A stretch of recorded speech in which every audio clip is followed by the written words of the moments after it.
Не само вклучување во наставниот процес, туку и водење целосна здравствена грижа за децата од улица, спроведува невладината Светла Иднина во рамки на програмата за образовна ресоциализација на децата роми, која е дел од проектот Образованието прозорец кон иднината. Истиот финансиски е подражан од Ромскиот едукативен фонд од Будимпешта и локалната самоуправа на општина Кочани. Децата, вклучени во програмата, кои посетуваат настава во основното училиште Малина Попиванова и засега се 20 на број, има систематски преглед. Не е само да ги собереме од улица, да ги внесеме во една наставна програма, туку едноставно да го надополниме сето она што нивните родители во суштина и не успеале да им посветат внимание во изминатите години. Најголем дел, 80% од тие деца се деца од, да кажем, социјално дисфункционални семејства, каде што образованието не им е приоритет. Така да дечињата се соберени по пат на селектирање.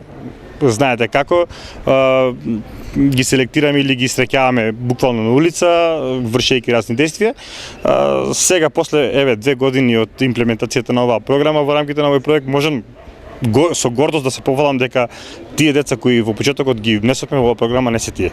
Значи, децата се сосема различни, стекнаа позитивни навики, стекнаа навики на хигиена. Систематскиот преглед за овие деца опфаќа комплетни здравствени проверувања, а после секое стручно мислење од лекар за подобрување на нивното здравје, Светла Иднина им обезбедува се што им е потребно: очила за подобрување на видот или протеза за зъбите, како и пакети со хигиенски средства со цел да стекнат поголеми хигиенски навики.